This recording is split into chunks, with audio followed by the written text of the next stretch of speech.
now we move to the Suburban Regeneration Biannual Report. So welcome, Janine and Carolyn.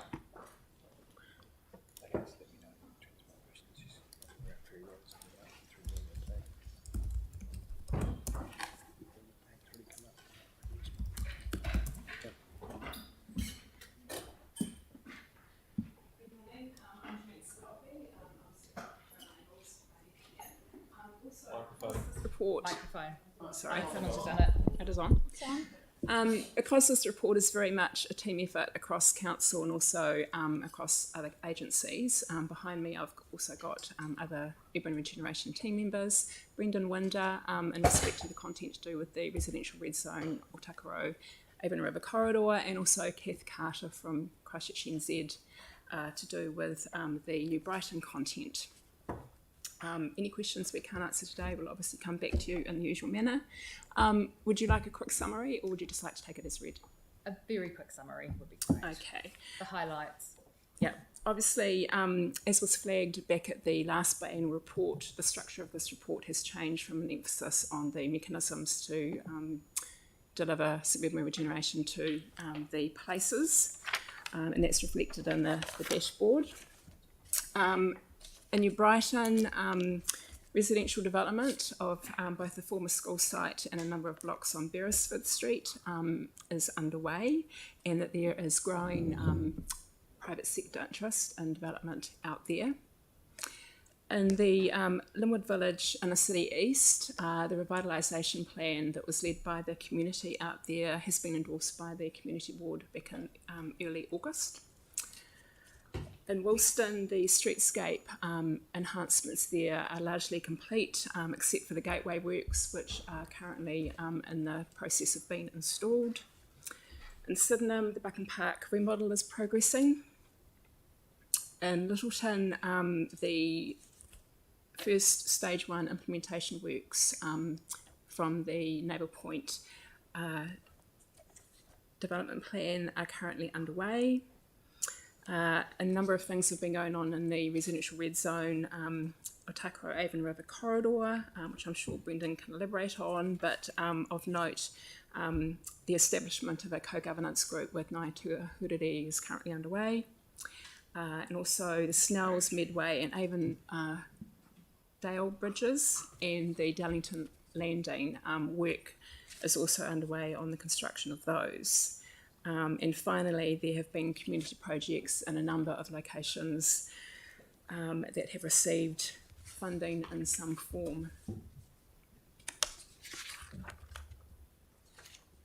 Great. So, questions from people. Gani? Thanks for the report. I know in the past we've had a attachment that shows all the actual master plan actions and what's happening with each one. So I guess the difficulty I have with this report is that there's a number of actions that aren't recorded that we don't have any visibility of. So I just wondered how often we update the overall list of the projects, and if we could get a sort of up-to-date list of the actions and where they're sitting. We keep a running list of where each of the actions are in terms of their implementation. The approach that we've taken here, though, is to only provide advice on actions that are currently funded this financial year and are otherwise, actively progressing in some form. So as projects get initiated or further progress is made, they will come back to you through this report. Yeah. So how do we? I guess the trick is, or the question is, how do we get, like, if you take Phillipstown, Charleston, there's action CE1 and CE2, and the time frame was short, and that was in 2014, but we don't have any sense of why they haven't been funded, or where they sit in the priority, and how we can move things around if we think. Obviously, we've had submissions to LTP. So I might get Nigel to give a quick bit of advice on this one. Cool. Yes, in terms of, you got the response from Head of Transport, that's what we're talking about. Yeah. In terms of go through, so in terms of she's going to respond to these requests through the annual plan process. Yeah. In terms of go through, so she's got the original request, and through the annual plan process she's going to respond to and provide an update of where we're at. But for example, like in Phillipstown, there was a action to look at the district plan, to look at the So Yanni, The- what we've got is the actions that are currently funded in this report. yeah. There's So- actions that are operational that are not budget lines, and that's really what I was interested to understand is how do we get visibility of those actions? So that district, where for the district plan action for that you've referred to, we'll take that offline and provide a response back via the chair or via the chair of the committee to the committee. That would be great. Thank you. Cool, thanks. So we've got Jake, then Sam. I'm fine as well. You're fine as well. Yeah. Cool. Yeah, thanks. With I know that the Central New Brighton School it's been demolished and tidied up, and it's getting it underway. With the and that's owned now by someone else, which is cool. Are the Beresford Street sections actually been sold to someone, or have we got contracts on them yet, or where are we at? Contract by the end of the year. We're currently working with shortlisted parties at the moment. Sorry, can you wait till you're by a microphone because Jamie's up on the. You come down and forward. speak. Come down. It's just that Jamie can't hear you unless you're Okay. by a microphone. Sorry. Yeah. So we're working with shortlisted parties at the moment, and we will have a contract by the end of the year. We won't have a public announcement till next year. Okay, so you're more than happy with progress. We are. We've had really strong interest, and a lot of that has been in response to how well Hapuna Tai Moana is going. Yeah. Thank you very much. Tom. Thank you, Aaron. Yeah, two quick questions. First one is that the Janine Sowerby that recently got funded as a local filmmaker? Yes, it is. And I just letting everyone else here know that one of our staff recently got funded for filmmaking, and it's Janine right there. So Hey. congratulations. And my question's just around Bishopdale. Any updates on that and some progress on there? The only update I can give you is at the moment the new owner of the supermarket, we're currently working with them towards the land ownership swap as part of the car park. But otherwise, in terms of capital works, there's no LTP funding at the moment. Could I just add, in terms of Bishopdale and the land ownership matters, that we've made it clear to the supermarket owner and to the supermarket company that the initiative to precipitate or catalyse that starting a process is with them.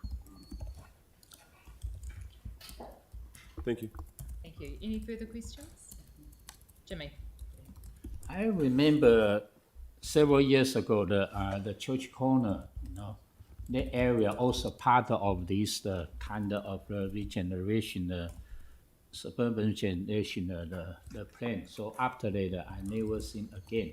So I'm not sure, where to start, why consider the area, because we still through the consultation, particularly seeking the elected members, people's the consultation. Councillor Chen is correct that when we prepared the urban regeneration heat map, we did identify that the area at Church Corner was an area that was perhaps in the priority basket for regeneration, but when we brought the report to council to identify where the staff and funding resource effort would occur, Church Corner did not make the cut of that. So staff are continuing to work on the priority areas that council have already approved. Okay, yeah, because my concern actually, is previous the term the council didn't. Is this a question or debate? Yeah, it's a question. Yes, I just want to. But this time we never give the consultation again. That's a previous opinion. So I just don't know. No, that's okay. We'll leave it there. Regarding to No, leave it there. Leave it there. Okay. No further questions? No, that's great. Thank you so much. Nice to read all of the stuff that is going ahead and happening at the moment. So that's great. Thank you very much. So I've got a mover for that. Aaron, and a seconder, Pauline. Yeah, no, I'm not looking that way. Okay, any debate? Okay, put the motion. All in favour say aye. Aye. Any Aye. against? Declare that carried. Thank you very much. Right, now we move to the community housing.